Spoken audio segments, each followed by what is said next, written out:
Day 64 of What's in the Bible, or Bible in 90 Days, where we're reading through the Bible in 90 days. So we're not that far off actually from completing this, challenge.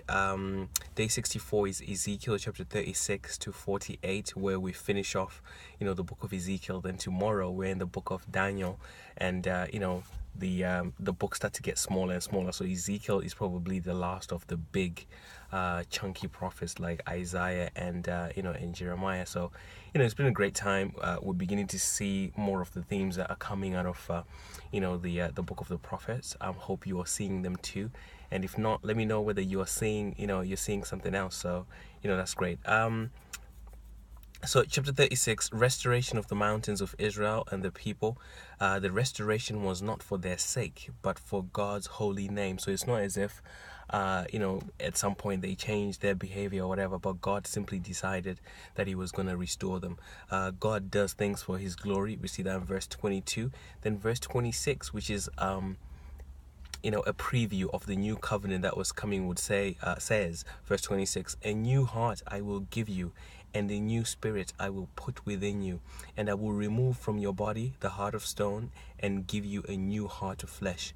I will put my spirit within you and make you follow my statutes and be careful to observe my ordinances. So God was taking things into his own hands so as to help the people, so as to help us, obviously, in the future, to live in the way that he wants us to live. So God helps us on a daily basis to live in the way that he that he wants us to do. So we hear about the restoration of Israel, that it was in God's will, and he had the power to do so. Ezekiel 37, very, very popular chapter in the prophets, to be honest, which talks about the valley of dry bones. I'm very tempted to sing Dry Bones right now, because back in I think it was high school or primary school, we said, dry bones, ayo mabonzo, ayo mabonzo, arigo famba, ayo mabonzo, arigo famba, ayo mabonzo, arigo famba. So it was like dry bones, the dry bones that Ezekiel was saying they were going to come up and start walking. So that just brought back some memories. But anyway, it's a great chapter that talks about showing the miraculous restoration of Israel, because these dry bones were dead soldiers, and obviously, like skeletons, were all dried up. But God shows Ezekiel in this vision the bones coming together, and muscle and blood and breath coming into these bones until they were a great army. So the joining so even though they didn't believe it, God was saying he was about to bring Israel back together. So Judah and Israel would once again form one kingdom. So can you imagine such a glorious picture, to say, from all the division that had happened because the sin, they were now going to be put together. David, or a descendant of David, would be king over them. The restoration of the land, God would dwell among them, and there would be peace. So this is a real comforting chapter at this point in time for the Israelites, that God was working on a restoration plan.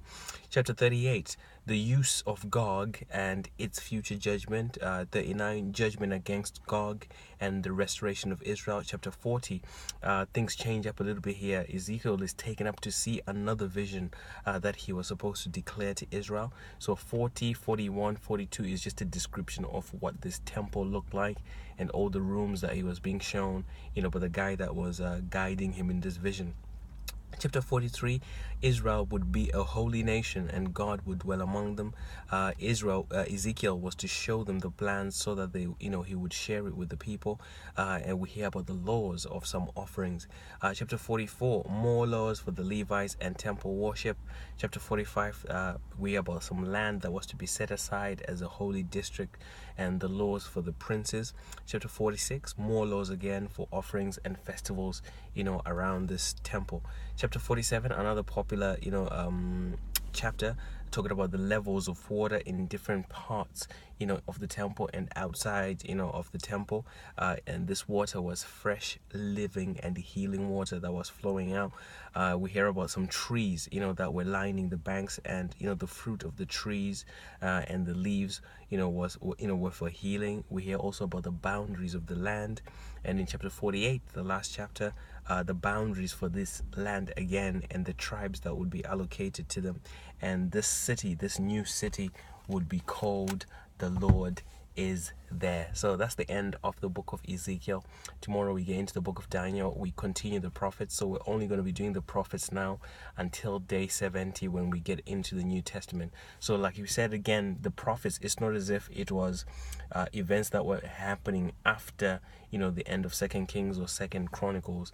It was what the prophecies were, that were being said during the time, of the king. So you can almost lift the prophets and put them on top of First Kings, Second Kings, First Chronicles, Second Chronicles, and a bit of other places like Nehemiah and maybe Ezra, etc. So hopefully that's helpful. I will see you guys tomorrow as we get into the book of Daniel.